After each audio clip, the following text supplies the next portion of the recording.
Hello दोस्तों, आप सबको आर दिनेश स्टोरी चैनल में स्वागत है। एक बेहतरीन कहानी है जो आपको देखनी ही चाहिए और साथ ही साथ अपने बच्चों को भी बतानी चाहिए ताकि कुछ मूलभूत संस्कार उनके अंदर विकसित हो। भगवान बुद्ध के लाखों अनुयायी थे।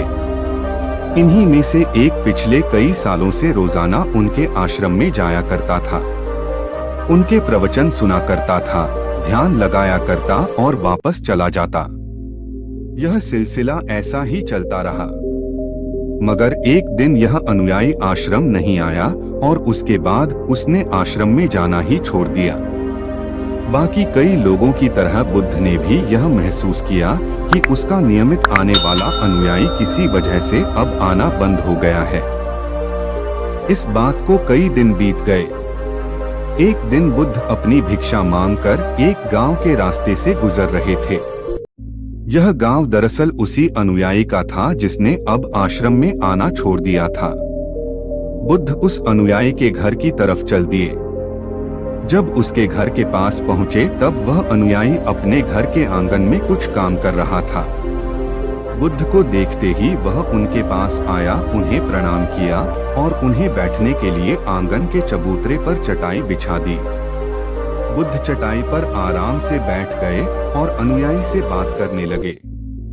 बुद्ध ने पहले उस अनुयायी के स्वास्थ्य के बारे में पूछा और फिर पूछा कि उसके परिवार में सब कुशल मंगल तो है ना। अनुयायी ने कहा कि सब कुछ ठीक है, कोई भी अस्वस्थ नहीं है। बुद्ध ने उससे आगे पूछा, अगर सब ठीक है तो तुमने आश्रम में आना क्यों छोड़ दिया? अब अनुयायी ने थोड़ा सा शर्मिंदा होते हुए कहा, गुरुजी मैं क्या करता? मेरे पास पहनने के लिए सिर्फ एक ही जोड़ी कपड़ा है और वह भी अब जगह जगह से फट चुका है, उसमें कई जगह छेद हो गए हैं। अब आप ही बताइए, ऐसी हालत में मैं इतने सारे लोगों के सामने कैसे आता? बुद्ध ने उसकी तरफ ध्यान से देखा और पाया कि उसकी बातों में पूरी सच्चाई थी और उसके कपड़ों की हालत खस्ता थी। बुद्ध ने मुस्कुराते हुए उस अनुयायी के कंधे पर हाथ रखा और सब ठीक हो जाएगा बोलकर उसे दिलासा दिया और वहां से चले गए।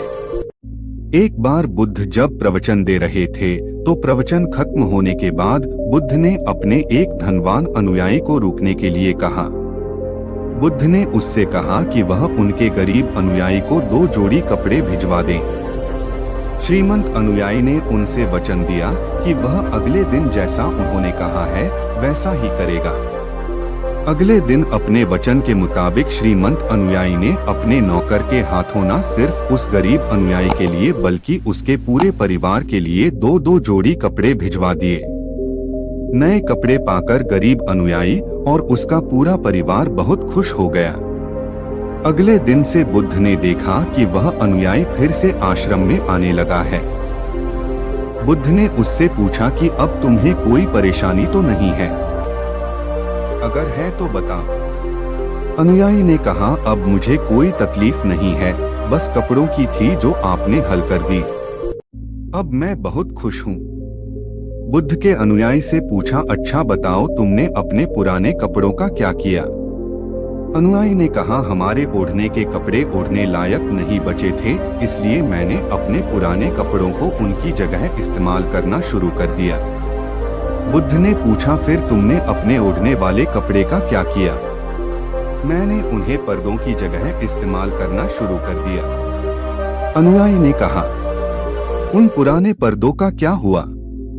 बुद्ध फिर से पूछा, मैं उनके 4 टुकड़े करके चूल्हे से गर्म बर्तन उतारने के लिए इस्तेमाल करता हूँ। अनुयायी बोला, पहले गर्म बर्तन पकड़ने के लिए इस्तेमाल करते थे, उन कपड़ों का क्या किया? बुद्ध ने फिर से पूछा, मैं अब उन्हें घर में पोछा लगाने के लिए इस्तेमाल करता हूँ। अनुयायी ने जवाब दिया, पुराने पोछे का क्या किया वह भी बता दो। बुद्ध ने अगला सवाल पूछा, वह कपड़ा कुछ भी करने लायक बचा नहीं, इसलिए मैंने उसके तार अलग कर दिए और उनसे दिया की बाती बना ली। इन्हीं बत्तियों में से एक बाती आज इस आश्रम में भी मैंने जलाई है, उसी की रोशनी में हम बैठे हैं। भगवान बुद्ध अनुयायी के जवाबों से बहुत खुश हुए। उन्हें इस बात का काफी संतोष हुआ कि उनका अनुयायी किसी भी वस्तु को अच्छी तरह से इस्तेमाल करता है और हर वस्तु की कदर करता है। दोस्तों, इस कहानी को उन लोगों तक जरूर शेयर करें जो उन्हें आसानी से मोलने वाली वस्तुओं की कदर नहीं करते और जरूरत से के ज्यादा लेते हैं, फिर बिना अच्छे से इस्तेमाल किए वेस्ट करते हैं या फेंक देते हैं। दोस्तों, भगवान गौतम बुद्ध की यह बातें अगर आपको पसंद आई तो कमेंट में अपनी राय जरूर लिखें और ऐसे ही प्रेरणादायक वीडियो देखने के लिए मार दिनेश स्टोरी चैनल को सब्सक्राइब कर ले। धन्यवाद।